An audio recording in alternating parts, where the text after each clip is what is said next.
ஜெபம். மகா பரிசுத்தமும் பேரன்பும் கிருபையும் இரக்கம் நிறைந்த நல்ல தகப்பனே, எங்களை நேசிக்கிற நல்ல ஆண்டவரே, துதிக்கு பாத்திரரே, இந்த சாயங்கால வேளையிலே உண்மை நாங்கள் பல இடங்களிலே இருந்தாலும் உள்ளத்திலே ஒருமனப்பட்டு துதிக்கிறோம் ராஜா, ஸ்தோத்தரிக்கிறோம் தகப்பனே. ஆண்டவரே, இதோ எத்தனையோ பேருக்கு கிடைக்காத இந்த ஸ்லாக்கியமான நேரத்தை நீர் எங்களுக்கு கொடுத்து உம்முடைய சத்திய வசனங்களை ஆண்டவரே நாங்கள் அறிந்து கொள்ளவும் தெரிந்து கொள்ளவும் அதன்படி நாங்கள்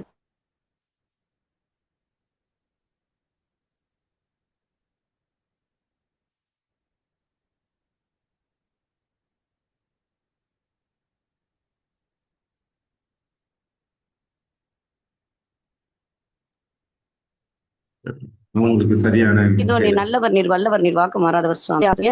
மகனை ஆசீர்வதிங்க, அவர் குடும்பத்தை ஆசீர்வதிங்க.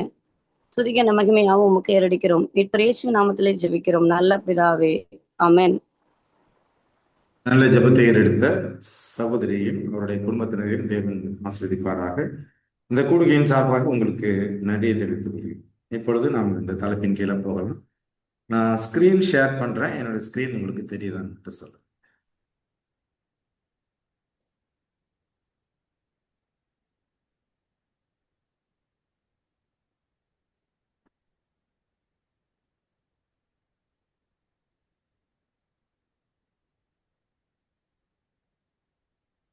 என்னோட ஸ்கிரீன் உங்களுக்கு தெரியுதுங்களா? சார் வந்துருச்சு சார், தெரியுது சார். ஓகேங்க சார். சரி, தேங்க்யூ சார். நம்ம இந்த வாரம் பார்க்கிற தலைப்பு என்னன்னா, ஆட்டுக்கடா மற்றும் வெள்ளாட்டுக்கடா. இதுதான் அந்த நாளில் பார்க்கிற தலைப்பு ஒரு மாதிரி டிஃப்ரெண்டா தான் இருக்கும். ஆனா அந்த ஆட்டுக்கடானா என்ன, இல்ல வெள்ளாட்டுக்கடானா இதை குறித்து நம்ம பார்க்க போறோம். இந்த நீங்க பிக்சர்லயே பார்க்கலாம். ஒரு ஆட்டுக்கடாவுக்கு பாத்தீங்கன்னா 2 கொம்பு இருக்கு. அதுல ரைட் சைடு கொம்பு பார்க்கும்போது சின்னதா இருக்கு. ஒரு அடுத்த கொம்பு லெஃப்ட் சைட்ல இருக்கு நீளமா இருக்கு. ஆனா இந்த பக்கம் இருக்கிற ஆட்டுக்கடால பாத்துக்கோங்க, ஒரே ஒரு சென்ட்ரல்ல மட்டும் ஒரே ஒரு கொம்பு முளைச்சிருக்கு. இதுதான் இருக்கு ரெண்டுக்குள்ள டிஃபரன்ஸ். இந்த பக்கம் இருக்கிற ஆட்டுக்கடாவுக்கு 2 கொம்பு, இந்த பக்கத்துக்கு 1. ஆனா சென்டர்ல இருக்கு, நீளமா இருக்கு. ஆனா இந்த பக்கத்துல இருக்கிறது ஒரு கொம்பு சின்னதா இருக்கு, ஒரு கொம்பு பெருசா இருக்கு. ஸோ இதெல்லாம் என்னங்கிறத குறித்து நம்ம அதே அதிகாரத்துல அதுக்கான விடை இருக்கு. முதலாவது நம்ம வசனத்தை வாசிப்போம். தானியேல் 8வது அதிகாரம் 1 மற்றும் 2 வசனங்களை வாசிப்போம். தானியேல் ஆகிய எனக்கு முதலில் காண்பிக்கப்பட்ட தரிசனத்துக்கு பின்பு, தானியேலுக்கு முதலாவது ஒரு தரிசனம் காண்பிக்கப்படுது. அதுனா சிங்கம், கரடி, சிவிங்கி, கெடியும் பயங்கரமான மிருகம். அந்த கெடியும் பயங்கரமான மிருகத்தினோட தலையில 10 கொம்புகள், அதுல 3 கொம்புகள் விழுந்து போகுது, ஒரே ஒரு சின்ன கொம்பு முளைத்து எழுப்புது. இதெல்லாம் அவருக்கு முதலாவது காண்பிக்கப்பட்ட தரிசனம். இது எப்போனா பெல்சார் ராஜா, அந்த பாபிலோனிய ராஜா பெல்சார் அரசாளுகிற முதலாம் வருஷத்துல. இப்போ பெல்சார் அரசாளுகிற 3ஆம் வருஷத்துல தானியேலாகிய எனக்கு முதலில் காண்பிக்கப்பட்ட தரிசனத்துக்கு பின்பு ராஜாவாகிய பெல்சார் ராஜ்யபாரம் பண்ணின 3ஆம் வருஷத்திலே வேறொரு தரிசனம் எனக்கு காண்பிக்கப்பட்டது. இப்ப தரிசனம் தானியேலுக்கு கிடைக்குது. தரிசனத்துல அவர் என்ன பார்க்கிறார்? தரிசனத்திலே நான் கண்டது என்னவென்றால், நான் பார்க்கையில் ஏலாம் தேசத்தில்ங்கிறது அந்த காலத்துல பாரசீக பேரரசுல ஒரு நகரம். அதுல சூசான் அரண்மனையில் இருந்தேன். அவர் எங்க இருக்கிறாரு? சூசான் அரண்மனையில இருக்கிறாரு. அங்க எங்க இருக்கிறாரு? நான் ஊலா என்னும் ஆற்றங்கரையில் இருந்ததாக தரிசனத்திலே கண்டேன். இது எப்போ? பாபிலோனிய பேரரசுடைய 3ஆம் வருஷத்துல, அதாவது பெல்சாசாருடைய 3ஆம் வருஷம். எங்க இருக்கிறார் அவரு? அவர் இருக்கிறது எங்க இருக்கிறது மாதிரி அவருக்கு தெரியுதுன்னு பார்த்தோம்னா, ஏழாம் தேசத்துல சூசான் அரண்மனையில ஊலாய்ங்கிற ஒரு ஆற்றங்கரையில் ஒரு இருக்கிறதா அவருக்கு தரிசனத்துல அவருக்கு தரிசனம் காண்பிக்கப்படுகிறது. எவ்வளவு ஒருத்தர் மைக் ஆன்ல வச்சிருக்கீங்க?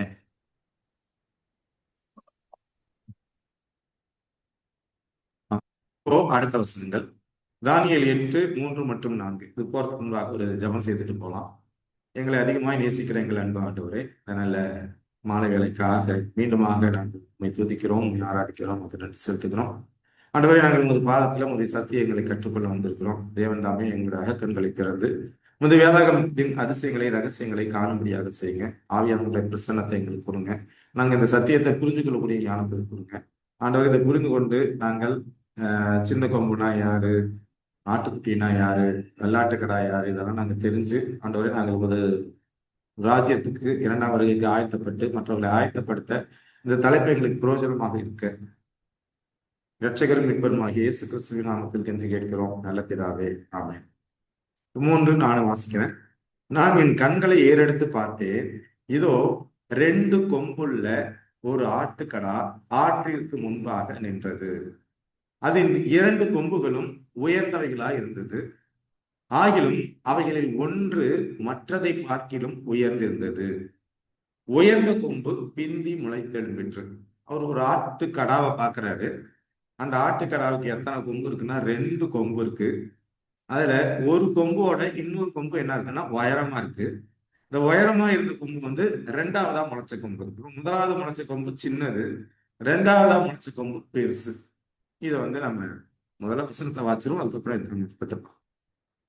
அந்த ஆட்டுக்கடா மேற்கும் வடக்கும் தெற்கும் பாய்கிறதை கண்டேன். அந்த ஆட்டுக்கடா பண்ணது இங்கிட்டு பாயுது, அங்கிட்டு பாயுது, இந்த பக்கம் பாயுது. ஒரு மிருகமும் அதன் முன்னே நிற்கக்கூடாது இருந்தது. அதன் கைக்கு தப்புவிப்பார் யாரும் இல்லை. அது தன் இஷ்டப்படியே செய்து வல்லமை கொண்டது. இந்த ஆட்டுக்கடா என்ன பண்ணுதுன்னா அந்த பக்கம் இந்த பக்கம் பாயுது. நம்ம ஒரு பாய்ச்சல் மாதிரி பாயுது, ஜல்லிக்கட்டு மாதிரி. ஆனா அதுக்கு முன்னாடி எதிர்த்து நிற்கிறதுக்கு யாரும் இல்லை. இப்ப நம்ம இந்த 2 வசனத்துல பார்த்தது ஒரு ஆட்டுக்கடா. அதுக்கு 2 கொம்பு, ஒண்ணு சின்னது ஒண்ணு பெருசு. பெருசு வந்து பின்னாடி முடிச்சது. அது 4 பக்கமும் பாயுது. அதை எதிர்த்து நிற்கிறதுக்கு யாரும் இல்லை. இதுதான் வந்து நம்ம முதல் ஆட்டுக்கடாவை குறித்து நம்ம பார்க்கறது. அடுத்தது கல்லாட்டுக்கடா. அடுத்த 2 வசனங்களை வாசிப்போம். நான் அதை கவனித்துக் கொண்டிருக்கையில், அந்த 2 ஆட்டுக்கடாவை, இந்த ஆட்டுக்கடா 2 கும்பல் ஆட்டுக்கடாவை கவனிச்சிட்டு இருக்கும்போது, தானியேல் பார்த்துட்டு இருக்கும்போது, இதோ மேற்கே இருந்து, ஏன்னா நம்ம முன்னாடி பார்த்தது பாத்தீங்கன்னா ஆட்டுக்கடா மேற்கும் வடக்கும் தெற்கும் பாயிறத பார்த்தேன். இங்க இருந்து என்ன பண்ணா திரும்ப மேற்கே இருந்து ஒரு வெள்ளாட்டுக்கடா நிலத்திலே கால் பாவாமல் தேசத்தின் மீதெங்கும் சென்றது. இப்போ இது பாக்குறது எப்படின்னா, இது வந்து வெள்ளாட்டுக்கடா, அது ஆட்டுக்கடா, இது வெள்ளாட்டுக்கடா. இது என்ன பண்ணுதுன்னா அது அது வந்து 4 பக்கம் பாயுது. ஆனா இது தரையிலே இதோடைய கால் இல்லை. கால் தரையே இல்லாம அப்படியே மேல அப்படியே பறந்து வருது. அந்த வெள்ளாட்டுக்கடாவின் கண்களுக்கு நடுவே விசேஷித்த ஒரு கொம்பு இருந்துச்சு. ஒரே ஒரு கொம்பு இருக்கு இந்த வெள்ளாட்டுக்கடாவுக்கு. நான் ஆட்டின் முன்பாக நிற்க கண்ட 2 கொம்புள்ள ஆட்டுக்கடாவினிடம் மட்டும் வந்து தன் பலத்தின் உக்கிரத்தோட அதற்கு எதிராக பாய்ந்தது. இப்ப இந்த வெள்ளாட்டுக்கடா என்ன பண்ணுதுன்னா, அந்த 2 ஆட்டுக்கடா இருக்கு பார்த்தீங்களா, அந்த ஒரு ஆட்டுக்கடா 2 கொம்புள்ள ஆட்டுக்கடா அதுக்கு எதிராக வந்து என்ன பண்ணுதுன்னா தன் பலத்தோட அது மேல மோதுது. மோதினதுக்கு அப்புறம் என்ன நடக்குது, அது ஆட்டுக்கடாவின் கிட்ட சேர கண்டேன். அது ஆட்டுக்கடாவின் மேல் கோபம் கொண்டு அதை முட்டி அதன் 2 கொம்புகளையும் முறித்து போட்டது. அதன் முன் நிற்க ஆட்டுக்கடாவுக்கு பலம் இல்லாமையால் வெள்ளாட்டுக்கடா அதை தரையிலே தள்ளி மிதித்து போட்டது. அதன் கைக்கு ஆட்டுக்கடாவை தப்பிவிப்பார் யாரும் இல்லை. இது வரைக்கும் நம்ம பார்த்த விஷயம் என்ன பார்த்தோம்? ஒரு ஆட்டுக்கடா. அந்த ஆட்டுக்கடாவுக்கு வந்து 2 கொம்பு, ஒண்ணு சின்னது ஒண்ணு பெருசு. இது என்ன பண்ணுது, என்ன பெருசு வந்து பின்னால முளைக்கிறது. இது என்ன பண்ணுதுன்னா எல்லா திசையிலையும் பாயுது. இதுக்கு முன்னாடி நிக்கிறதுக்கு யாருக்கும் பலம் இல்லை. இதை கைக்கு தப்பி வைக்கிறதுக்கு யாரும் இல்லை. இந்த ஆட்டுக்கடா யாரு அப்படின்னா, இது மேதியா பெர்ஷியா தேசங்களை குறிக்கிற ஒரு வசனம். இந்த ஆட்டுக்கடா எதை குறிக்கிறதுனா மேதியா பெர்ஷியா தேசங்கள். நம்ம கடந்த நாள்ல பார்த்தோம் கரடி. அந்த கரடி என்ன பண்ணுதுன்னா ஒரு பக்கமாக சாய்ந்து நிற்கும் அப்படின்னா, ஒரு பக்கமா சாய்ந்து நிக்கிறது அப்படின்னா ஒண்ணு சின்னது ஒண்ணு பெருசு அப்படின்னு அர்த்தம். இதுலயும் பாத்தீங்கன்னா 2 கொம்பு. இதுல 2 தேசங்களை சேர்த்து தான் சொல்லுவாங்க, மேதியா பிளஸ் பெர்ஷியா. மேதியாங்கிறது முதலாவது உண்டான நம்ம பாபிலோன் அடிச்சு காலி பண்ணிட்டு வர்றது வந்து மேதியா தேசியம், அதோட தேசம். அதோடைய ராஜ்யத்தோடைய ராஜா என்ன, தரியு அப்படின்னு பார்த்தோம். இங்க பாக்குறது சின்னதா இருக்கிற முதல்ல எழும்பின கொம்பு எதுன்னா மேதியா தேசம். 2வது இடத்துல பெரிய கொம்பு எதுன்னா அது வந்து பெர்ஷியா தேசம். இந்த மேதியா பெர்ஷியா காலத்துல இதை எதிர்த்து நிற்கிறதுக்கு யாருமே ஆள் கிடையாது. இது வச்சதுதான் சட்டம். ஏறக்குறைய 538 முடிஞ்ச அந்த பாபிலோனிய பேரரசு முடிஞ்ச உடனே 538 39 காலத்துல இருந்து 331 கிமு, எல்லாமே கிமுல இந்த ராஜ்யம் தான் என்ன பண்ணுச்சுன்னா அந்த உலகத்தை ஆளுகை செய்தது. இப்போதைக்கு இருந்த பெரிய சாம்ராஜ்யம். சோ இதை எதிர்த்து நிக்கிறதுக்கு யாருக்குமே இல்லை. இவங்க கீழே எவ்வளவு தேசங்கள் இருந்தா 127 தேசங்களை வந்து இவங்க கண்ட்ரோல்ல வச்சிருக்காங்க. இது மேதியா பெர்ஷியா. சார் இது எப்படி நீங்க 2 ஆட்டுக்கடா வந்து மேதியா பெர்ஷியா தேசம்னு சொல்றீங்க அப்படிங்கிறத நம்ம இதே அதிகாரத்துல பின்னாடி விளக்கமா பார்க்கலாம். இப்போதைக்கு இதோடைய ஒரு குழு மட்டும் நான் பேசுறேன். அடுத்தது, இப்ப மேற்கே இருந்து ஒரு வெள்ளாட்டு கடா நிலத்திலே கால் பாவாமல் தேசத்தின் மீதெங்கும் சென்றது. இந்த வெள்ளாட்டு கடா யாரை குறிக்குதுன்னா கிரேக்க தேசத்தை குறிக்கிறது. இது கிரேக்கு தேசம். அப்போ இது கால் பாவாமல் வருதுன்னா என்னன்னா அதோடைய ஸ்பீடு அது தரையில தான் கிட்ட ஓடிச்சு. ஆனா இந்த வெள்ளாட்டு கடா என்ன பண்ணுதுன்னா நிலத்திலே கால் பாவாமல் அப்படியே மேலேயே வருது, அவ்வளோ ஸ்பீடா வருது. இதுக்கு நடுவே விசேஷித்த ஒரு கொம்பு இருந்துச்சு. இந்த கொம்பு யாரு அப்படின்னா இதுதான் மகா அலெக்சாண்டர். இது அலெக்சாண்டர் குறிக்கிற அந்த கிரேக்கு தேசத்துடைய ராஜா யாருன்னா அலெக்சாண்டர். இப்ப இந்த வெள்ளாட்டு கடா எதை குறிக்கிறது என்றால் இது கிரேக்க தேசத்தை குறிக்கிறது. அந்த வெள்ளாட்டு கடாவுடைய நடுவில் இருக்க விசேஷத்த கொம்பு யாருன்னா மகா அலெக்சாண்டர் அவர் தான் அந்த தேசத்துடைய ராஜா. இப்ப கால் படாமல் ஸ்பீடா வர்றது அந்த அவர் எப்படி இந்த உலகத்தை தான் கண்ட்ரோல்குள்ள கொண்டு வரணும், எவ்வளவு ஸ்பீடா இந்தியா வரைக்கும் வந்தாருங்கிறது நமக்கு வரலாற்றில் தெரியும். அதைதான் குறிக்கிறது கால் பாவாமல் தேசத்தின் மீது சென்றது. இப்போ இந்த கிரேக்க சாம்ராஜ்யம் என்ன பண்ணுது, அதாவது இந்த வெள்ளாட்டுக்கடா இந்த 2 கொம்பு உள்ள அது சின்னதும் பெரிதுமாக உள்ளது 2 கொம்பு உள்ள ஆட்டுக்கடா அதன் மேல மோதுது. அப்ப ஆட்டுக்கடா என்ன பண்ணுதுன்னா கீழே விழுந்துருது. இப்போ மேதிய பெர்ஷியா ராஜ்யம் கீழே விழுந்துருச்சு, கிரேக்க சாம்ராஜ்யம் மேல விழுது. இதுதான் நம்ம இதோடைய அர்த்தம். இப்ப நீங்க பாத்தீங்கன்னா அந்த ஆட்டுக்கடாவின் கிட்ட சேர கண்டேன், அது ஆட்டுக்கடாவின் மேல் கடும் கோபம் கொண்டு அதை முட்டி அதன் 2 கொம்புகளையும் முறித்து போட்டது. அதை முன் நிற்க ஆட்டுக்கடாவுக்கு பலம் இல்லாமையால் வெள்ளாட்டுக்கடா அதை தரையிலே தள்ளி மிதித்து போட்டது. அதன் கைக்கு ஆட்டுக்கடாவை தப்பி வைப்பார் யாரும் இல்லை. இப்போ மேதிய பெர்ஷியா கீழே விழுந்துருச்சு. இப்ப எந்த சாம்ராஜ்யம் மேல வருது அப்படின்னா கிரேக்க சாம்ராஜ்யம் மேல வருது. அப்பொழுது வெள்ளாட்டுக்கடா மிகுதியும் வல்லமை கொண்டது. அப்படின்னா என்ன பண்ணுது, அந்த ஏரியா விட்டுட்டு அடுத்த ஏரியாவில் பிடிக்கணும்னு வந்துகிட்டே இருக்கு. உலகத்தை முழுக்க கண்ட்ரோல் பண்ணணும்னு என்ன பண்றாரு அவரு, இருந்த 10 வருஷம் தான் இருந்தாரு. அந்த 10 வருஷம் என்ன பண்றாருன்னா அவர் எல்லா இடத்துக்கும் படையெடுத்து போறாரு. அது பலம் கொண்டிருக்கையில், அந்த வெள்ளாட்டுக்கடா இந்த கிரேக்க தேசம் பலம் கொண்டிருக்கையில் அந்த பெரிய கொம்பு முறிந்து போயிட்டுருது. அப்படின்னா அலெக்சாண்டர் செத்து போயிட்டாங்க. அலெக்சாண்டர் காலி, இந்த பெரிய கொம்பு முறிஞ்சு போச்சு. ஆனா வெள்ளாட்டுக்கடா இருக்கு. அதற்கு பதிலாக அந்த பெரிய கொம்பு முறிஞ்சு போனதுக்கு அப்புறம் அதற்கு பதிலாக ஆகாயத்தின் 4 திசைகளுக்கும் எதிராக விசேஷித்த 4 கொம்புகள் முளைத்தெழும்பினது. அந்த பெரிய கொம்பு விழுந்ததுக்கு அப்புறம் என்ன எழும்புதுன்னா 4 விசேஷ பாத்தீங்கன்னா கிரேக்க சாம்ராஜ்யத்தின் மிகப்பெரிய ராஜா மகா அலெக்சாண்டர் இறந்ததுக்கு அப்புறம் அவருடைய தளபதிகள் 4 பேரு. ஒருத்தர் பேரு நம்ம ஏற்கனவே பார்த்திருக்கோம், கெசாண்டர், லிசிமேக்கஸ், செலுக்கஸ், தலாமி அப்படிங்கிற 4 பேர் என்ன பண்றாங்கன்னா அவருடைய ராஜ்யத்தை 4ஆ பிரிச்சுக்கிறாங்க. இப்ப இதுதான் அதுக்கு பதிலாக ஆகாயத்தின் 4 திசைகளுக்கு எதிராக விசேஷித்த 4 கொம்புகள் முளைத்தெழும்பினது. எப்போ அந்த பெரிய கொம்பு விழுந்து போனதுக்கு அப்புறம்.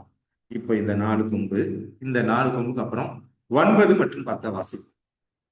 இந்த 4 கொம்புகள்ல இருந்து அவைகளில் ஒன்றிலிருந்து சின்னதான ஒரு கொம்பு புறப்பட்டு தெற்குக்கும் கிழக்குக்கும் எதிராகவும் சிங்காரமான தேசத்துக்கு நேராகவும் மிகவும் பெரியதாயிற்று. இப்போ சின்னதான கொம்பு கிரேக்க தேசத்திலிருந்து வருது. புரிஞ்சுக்கணும், நம்ம வெளிப்படுத்தல் 13ல பார்த்தோம். இது எல்லாமே அஞ்ஞான சாம்ராஜ்யம் தான், அதாவது பாபிலோன். அதுல பார்த்தோம் ஒரு சமுத்திரத்திலிருந்து ஒரு மிருகம் எழுந்துச்சு. அந்த மிருகம் பார்க்கறதுக்கு எப்படி இருந்துச்சு, அதோடைய வாய் எப்படி இருந்துச்சு, தலை எப்படி இருந்துச்சுன்னா சிங்கம் மாதிரி, உடம்பு எப்படி இருந்துச்சு சிவிங்கி மாதிரி, கால் எப்படி இருந்துச்சு கால் கரடியின் கால்கள். அந்த அந்த மிருகத்துக்கு யார் பவரை கொடுக்குறான்னா வலு சர்ப்பம் பவரை கொடுத்துச்சுங்கிறத பார்த்தோம். வெளிப்படுத்தல் 17ஆம் அதிகாரத்துக்குள்ள கொண்டு வந்தோம். அந்த மிருகத்தின் மேல யார் உட்கார்ந்தானா ஒரு வேசி ஸ்திரீ உட்கார்ந்துருந்தான்னு பார்த்தோம். அந்த மிருகம் மிருகத்துக்கு 7 தலைகள் இருந்துச்சுன்னு பார்த்தோம். அந்த தலைகள் எதுன்னா 7 மலைகள்னு பார்த்தோம். அந்த 7 மலைகள் அப்படின்னா அது என்ன, அது எதை குறிக்குதுன்னா ஒரு மகா நகரம். அந்த மகா நகரத்து மேலதான் அந்த மிருகங்கிறது அது அந்த நகரம், அது மேலதான் வேசி ஸ்திரீ உட்கார்ந்துருக்கிறா. அவ கையில இருக்கு என்ன இருக்கு, அருவருப்பு இருக்கு. அப்படின்னா அவ பூமியில உள்ள எல்லாத்துக்கும் தன்னுடைய கொள்கைகளை கொடுத்து கடவுளுக்கு எதிராக பல திருப்பி விடுறாங்க. அந்த அம்மா தான் வேசி ஸ்திரீ. அது ஒரு சபை அப்படின்னு நம்ம பார்த்தோம். இந்த சபை என்னங்கிறது உங்களுக்கு தெரியும், எல்லாருக்கும் சொல்லியாச்சு. அதே மாதிரி இந்த 4 கொம்புல இருந்து சின்னதா ஒரு கொம்பு அதே சேம் சின்ன கொம்பு. ஆனா இன்னைக்கு உலகம் ஒரு டீச்சிங் கொடுக்குது. என்ன கொடுக்குதுன்னா, இது வந்து ஆன்டியோகஸ் எபிபோனஸ். இது ஆன்டியோகஸ் எபிபோனஸ் இல்ல. இது வந்து நம்ம எப்பவுமே பைபிளோட தான் பைபிளை வந்து உரசி பார்க்கணும். ஸோ இதுக்கான ஜோடி வசனத்தை எடுக்கணும். அவைகளில் ஒன்றிலிருந்து சின்னதான ஒரு கொம்பு புறப்பட்டு தெற்குக்கும் கிழக்குக்கும் எதிராகவும் சிங்காரமான தேசத்துக்கு நேராகவும் மிகவும் பெரியதாயிற்று. சின்னதா ஒரு கொம்பு, அது சின்ன கொம்பு. அடுத்தது சிங்காரமான தேசம்னா என்னன்னு கண்டுபிடிக்கலாம். அது வானத்தின் சேனை பரியந்தம் வளர்ந்து, இப்போ சின்னதான கொம்பு ஆன்டியோகஸ் எபிபோனஸ் நம்ம வச்சுக்கிறோம்னு வச்சுக்கோங்க ஒரு பேச்சுக்கு. அது வந்து வானத்தின் சேனை பரியந்தம், கடவுளுக்கு நேரெல்லாம் அது வளராது.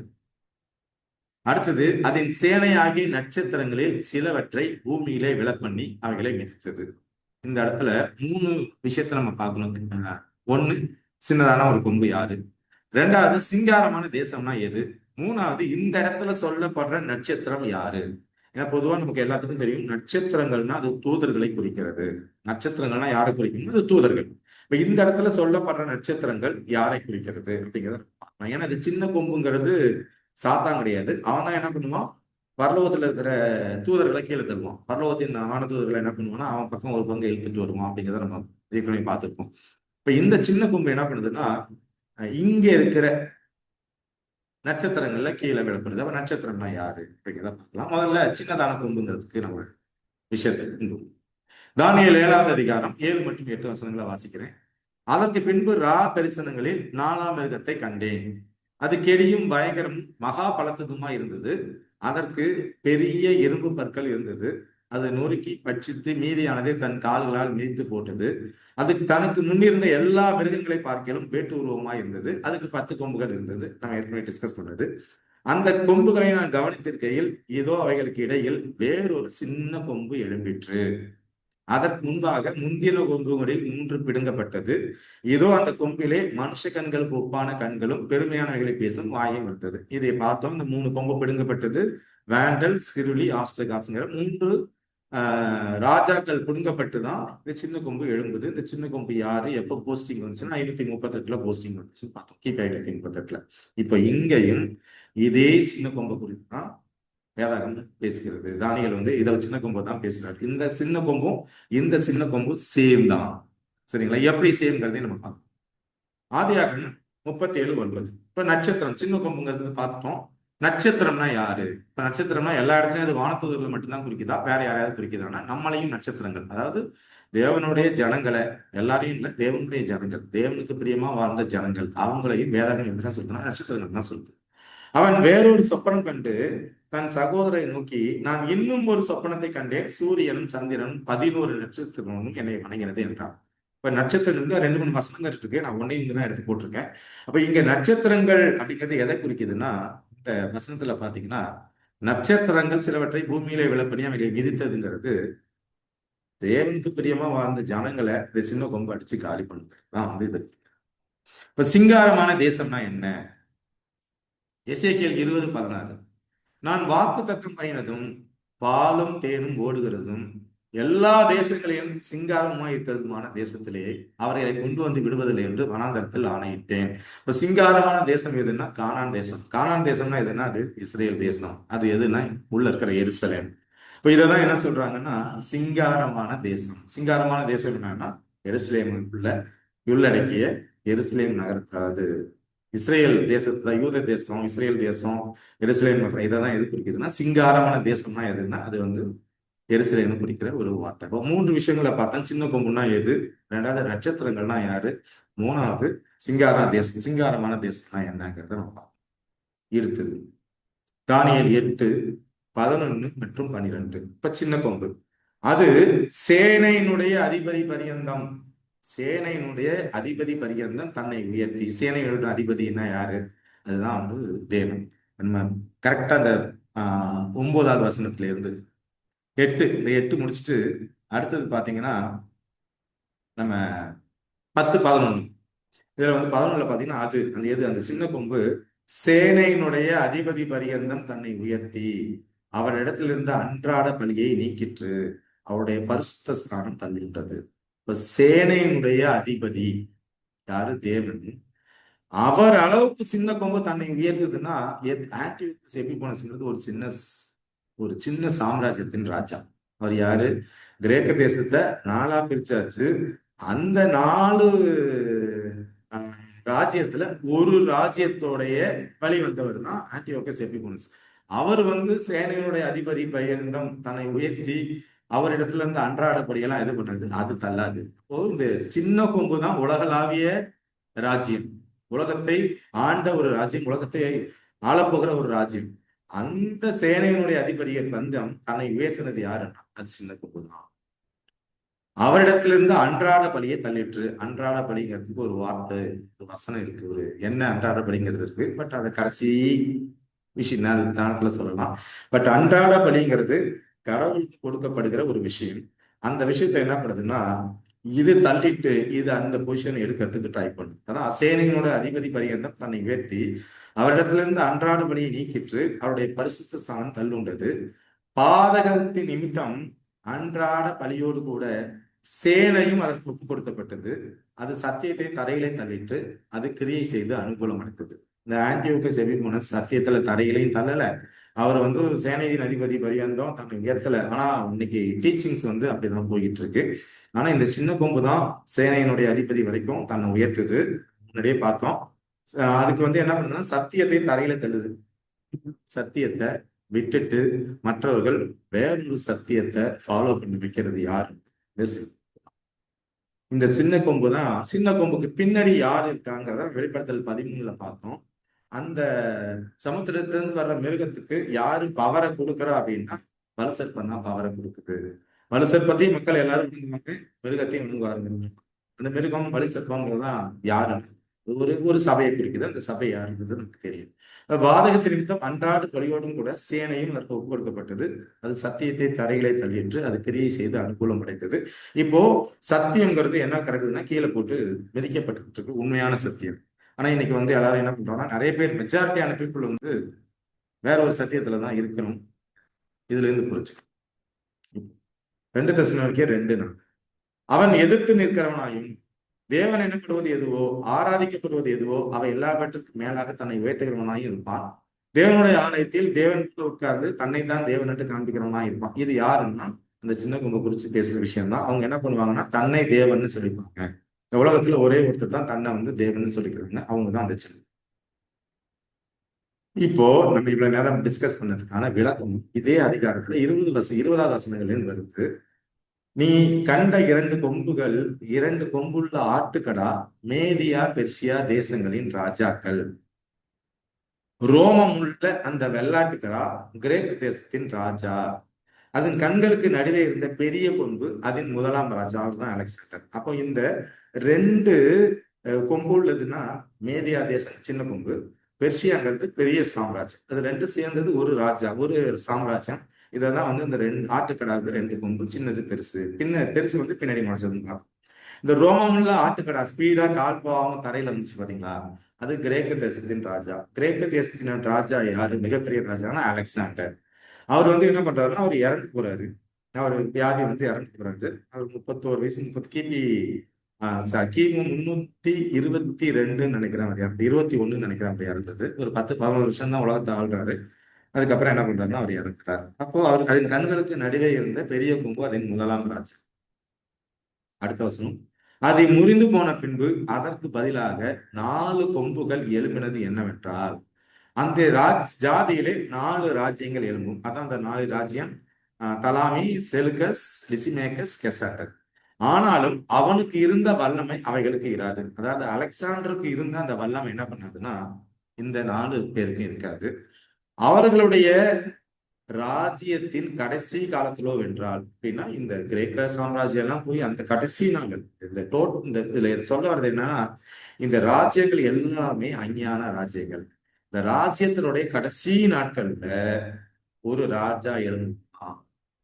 கடைசி காலத்துல பாதகருடைய பாதகம் நிறைவேறும் போது மூர்க்க முகமும் சூதான பேச்சும் உள்ள சாமர்த்தியமான ஒரு ராஜா எழுந்தான். இந்த ராஜாவை எல்லாரும் இதுதான் வேற ஒரு ராஜான்னு சொல்றாங்க. இந்த ராஜாவுடைய கேரக்டர் நம்ம ஏற்கனவே பார்த்துட்டோம், நம்ம முன்னாடி பார்த்தோம்ல. சின்ன கொம்பு, சின்னதா ஒரு கொம்பு எழுந்துச்சு. இந்த ராஜ்யத்துடைய 4 கொம்புல இருந்து ஒரு கொம்புல இருந்து வருது அப்படின்னு பார்க்கணும். இப்ப இதுல மூர்க்க முகம் சூதான பேச்சமுள்ள சாமர்த்தியமா ஒரு ராஜா எழுந்துமா. அவனுடைய வல்லமை பெருகும், ஆனாலும் சுயபலத்தினால் அல்ல. அவனுடைய வல்லமை பெருகுது, ஆனாலும் அவனுடைய சுயபலத்தினால வல்லமை அவனுக்கு பெருகாது. அவனுக்கு பின்னாடி இருந்து ஒருத்தன் இயக்குறான், அதனால அவனுக்கு சுயபலம் கிடைக்குது, அவனுக்கு பலம் கிடைக்குது. அவன் அதிசயமான விதமாக அழிவுண்டாக்கி அனுகூலம் பெற்று கிரியை செய்து பலவான்களையும் பரிசுத்த ஜனங்களையும் அழிப்பான். இப்ப இந்த பரிசுத்த ஜனம் அப்படின்னு பாத்தீங்கன்னா இந்த நாள்ல இருந்த யூதர்கள் மட்டும் கிடையாது. ஏன்னா அவங்களே எல்லாம் அழிஞ்சு போயிட்டு தான் வர்றாங்க. இது பரிசுத்த ஜனங்கள்னா கடவுளுக்கு பிரியமா வாழ்ந்த ஜனங்கள். இயேசு கிறிஸ்து பிறந்ததுக்கு அப்புறம் கடவுளுக்குன்னு பிரியமா வாழ்ந்த ஜனங்கள். அப்ப அவனுடைய வல்லமை பெருகணும். இந்த வார்த்தையை நம்ம நல்லா கவனிக்கணும். அந்த வல்லமை பெருகும், ஆனால் அவனுடைய சுய பலத்தினால அந்த வல்லமை அவனுக்கு பெருகாது. அவனுக்கு பின்னாடி வேற அவனுக்கு பலத்தை கொடுக்குறான். அவன் என்ன பண்றான்னா அதிசயமான விதமாக அழிவு உண்டாக்குவான். வெட்டுறது, கொத்துறது, கூடுறதுங்கிறத விட வேறொரு வகையில என்ன பண்ணணும், அழிவு உண்டாக்கி அனுகூலம் பெற்று கிரியை செய்து பலவான்களையும் பரிசுத்த ஜனங்களையும் அழிப்பான். அவன் என்ன பண்ணுவான், பரிசுத்த ஜனங்களை அழிப்பான் அப்படிங்கிறத நம்ம இதுல இருந்து இப்ப நம்ம இதுல பார்க்கலாம். வெளிப்படுத்தல் 13. இதுக்கு ஜோடி. நான் கண்ட மிருகம் சிறுத்தையை போல இருந்தது. அதன் கால்கள் கரடியின் கால்களைப் போலவும் அதன் வாய் சிங்கத்தின் வாயை போலவும் இருந்தன. வலு சர்ப்பமானது தன் பலத்தையும் தன் சிங்காசனத்தையும் மிகுந்த அதிகாரத்தையும் அது கொடுத்தது. இப்ப இங்க அவனுடைய வல்லமை பெருகும், அவனுடைய சுய பலத்தினால இல்லை. அப்ப யாருதான் அதுக்கு வல்லமையை கொடுக்குறா அப்படின்னா வலு சர்ப்பம் தான் வல்லமையை கொடுக்குற. அந்த வலு சர்ப்பத்திட்ட இருந்து வல்லமையை வாங்கிட்டு அது என்ன பண்ணுதுன்னா பரிசுத்தவான்களையும் பலவான்களையும் அழிக்குது. எப்படி?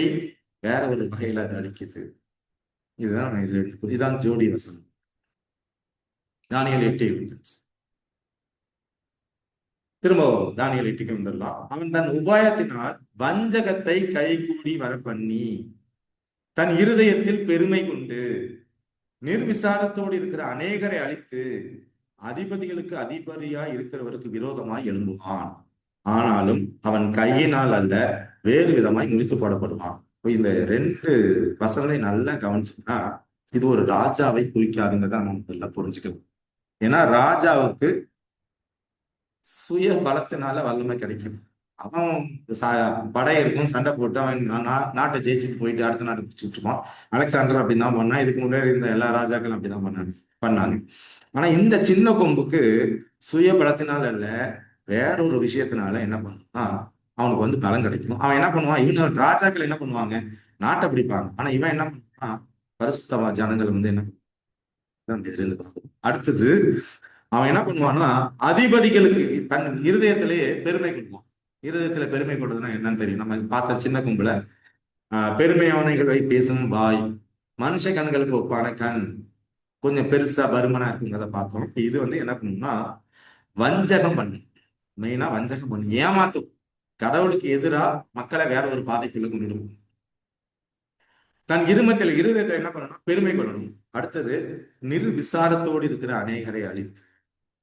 அதிபதிகளுக்கு அதிபதியா இருக்கிறவர் யாரு? தேவன். தேவனுக்கு விரோதமா எழும்புவான். ஆனாலும் அவன் கையினால் அல்ல, சண்டை சச்சரவுனால அவன் கிடையாது, அவன் வேறு விதமா நிறுத்து போடப்படுவான். இப்போ இந்த சின்ன கொம்பு வந்து நான் ஸ்ட்ரெஸ் பண்ண வர்றதே, இந்த சின்ன கொம்பு வந்து ஆன்டியோகஸ் எபிகோனஸ் அல்ல. நீங்க ஒவ்வொரு வார்த்தையா நீங்க கவனிச்சு பாத்தீங்கன்னா இவனுக்கு பலம், சுய பலம் கிடையாது. இவன் பரிசுத்தவான் அழிப்பான். இவன் அதிபதிகளுக்கு அதிபதியா வருவான். இவன் கையினால அல்ல, வேறு விதமா நிறுத்து போடப்படும். இவன் வந்து என்ன பண்ணுவான்னா இவனுடைய இருதயத்துல என்ன இருக்குன்னா பெருமை இருக்கு. உதாரணத்துக்கு பாத்தீங்கன்னா நம்ம சபைகளை குறித்து ஏற்கனவே டிஸ்கஸ் பண்ணிப்போம் 2-3 வருஷத்துக்கு முன்னால.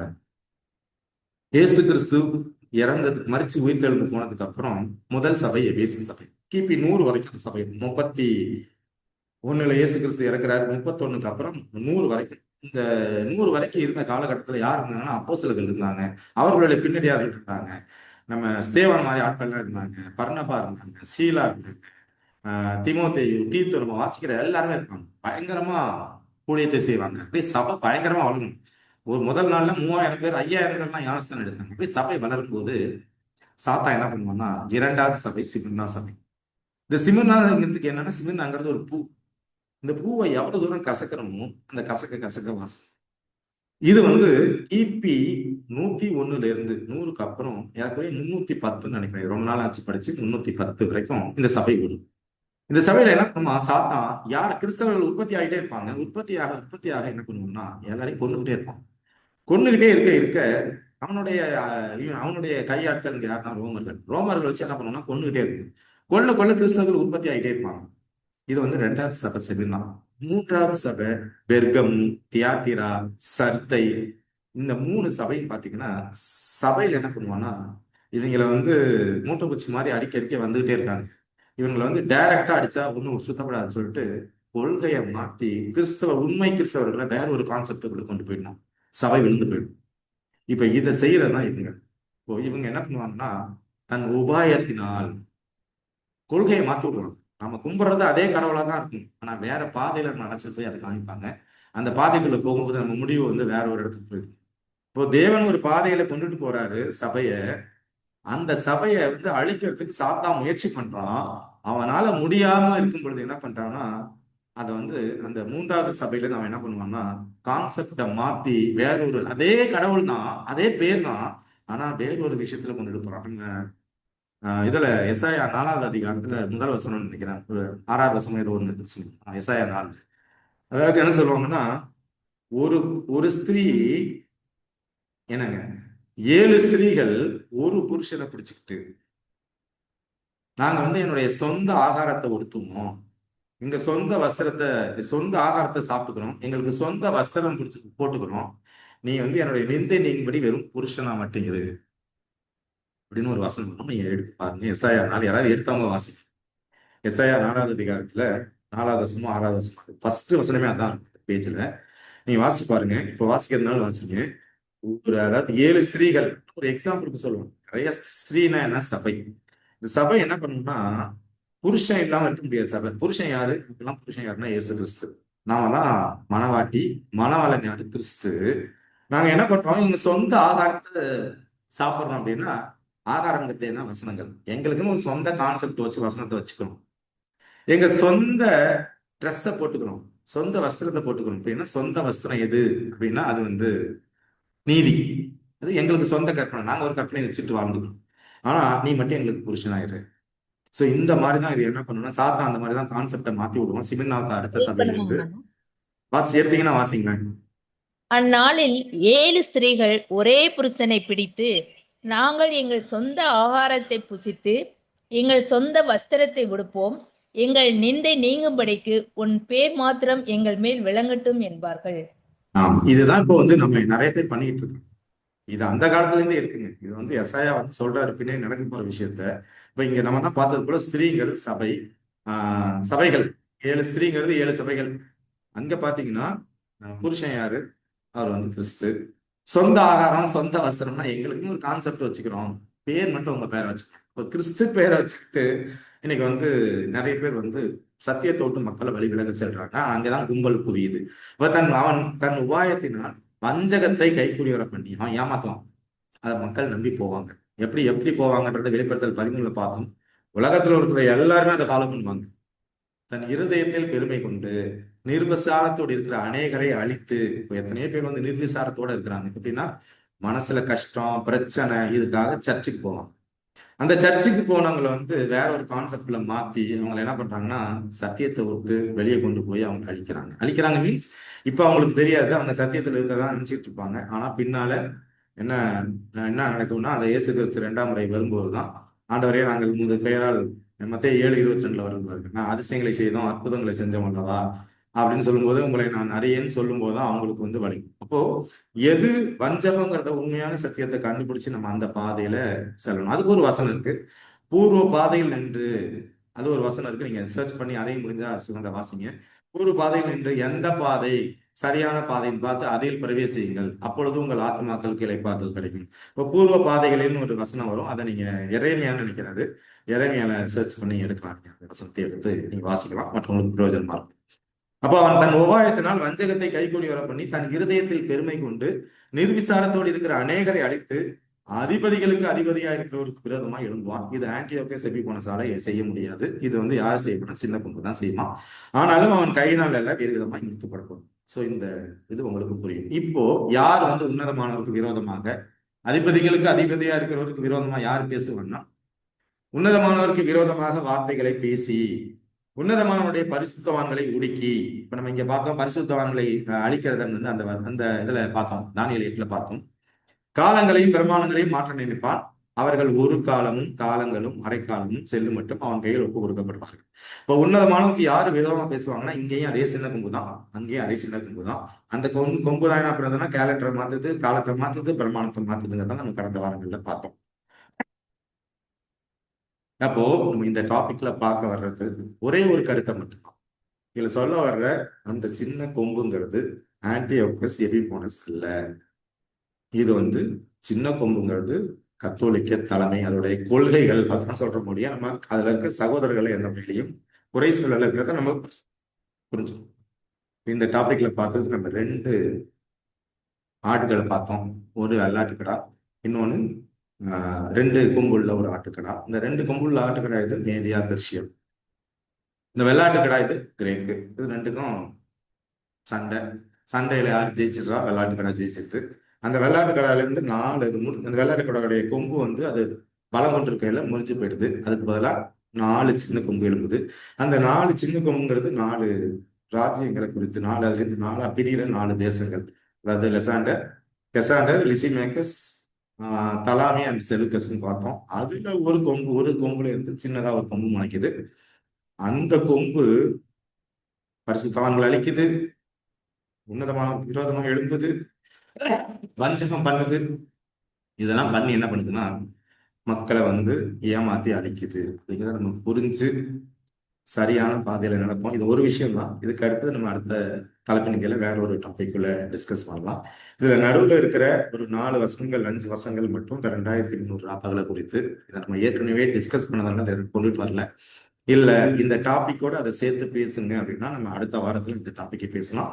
உங்களுடைய கருத்து என்னவோ அதை நீங்க முடிஞ்சதுக்கு அப்புறம் சொல்லுங்க. வாய்ப்பை கொடுத்த தேவனுக்கும் சபையில் கூறி வந்திருக்கிற உங்கள் அனைவருக்கும் என்னுடைய நன்றியை தெரிவித்துக் கொள்கிறேன். ஆமாம்.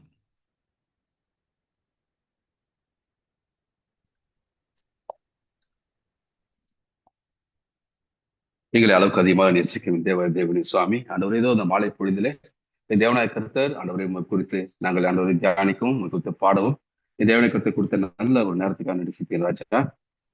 ஒவ்வொரு வாரம் ஆண்டவரே சுவாமி உண்மை பற்றி நாங்கள் அறிந்திருக்கிறோம். ஆண்டவரே, எவ்வளவு பேருக்கு கிடைக்காத முக்கியமான ஆண்டவரே சுவாமி நிறைய தகவல்கள் ஆண்டவரே என் தேவனாய கர்த்தர் வரும் காலங்களுக்கு முன்பாக நான் தெரிந்து கொள்ள தேவனாய கர்த்தருக்கு பாராட்டுறீங்க. அதுக்காக நன்றி செலுத்துகிறேன். சாரியும் சுவாமி, நன்றி செலுத்துகிறேன் ராஜா. ஏதோ எங்களுக்காக மிகவும் ஆண்டவரே வாஞ்சியோடு சுவாமி தேவனாய கர்த்தர் அவருக்கு உதவி செய்து எங்களுக்கு சத்தியத்தை கொடுக்கும்போது ஆண்டவரே மிகவும் இந்த சத்தியம் மிகவும் பயனுள்ளதாக இருக்குது சுவாமி. ஏதோ வருங்காலங்களிலே நாங்கள் எப்படி நடந்துக்க வேண்டும், எதை நோக்கி நாங்கள் செல்ல வேண்டும் என்பதை நாங்கள் இதன் மூலியமாக அறிந்து கொள்ள தேவனாய கர்த்தர் ஞானத்தை கொடுத்திருக்கிறீங்க. அதை நாங்கள் விசுவாசிக்கிறோம் சுவாமி. ஏதோ சபையில நாங்கள் சிறு சபையாக இருந்தாலும் கூடிய தேவனாய கர்த்தரின் வசனத்தை கேட்க தேவனாய கர்த்தர் எங்களுக்கு நல்ல வாய்ப்பு கொடுத்தீங்க. எனக்கு நன்றி சொல்கிறேன் ராஜா. நாங்கள் ஒவ்வொருவரும் ஒரு சத்தியத்தை நாங்கள் அறிந்து அதன்படி நடந்து அதன்படி வாழ்ந்து சுவாமி எங்கள் நல்ல ஓட்டத்தை நாங்கள் ஓட தேவனாய கர்த்தர் பலனையும் கிருபையும் கொடுங்க. நீங்க எல்லாம் கொடுத்து வரீங்க சுவாமி. அதை நாங்கள் சேவை சாய்த்து அதன்படி நாங்கள் நடக்க தேவனாய கர்த்தர் எங்களுக்கு நல்ல பலனை கொடுங்க சுவாமி. ஏதோ வந்திருக்கிற ஒவ்வொருவரையும் பார்த்து சுவாமி நீங்களே பொறுப்பெடுத்துங்க, வழிநடத்துங்க. இயேசு நாமத்தில் பிதாவே, ஆமென். எடுத்த சகோதரரையும் அவர் செய்கிற ஊழியங்களையும் என்னுடைய குடும்பத்தினரையும் தேவன் ஆசீர்வதிப்பாராக. இந்த கூடுகையின் சார்பாக உங்களுக்கு நன்றியை தெரிவித்துக் கொள்கிறேன். ஆமாம், எல்லாருக்கும் ஸ்தோத்திரம்.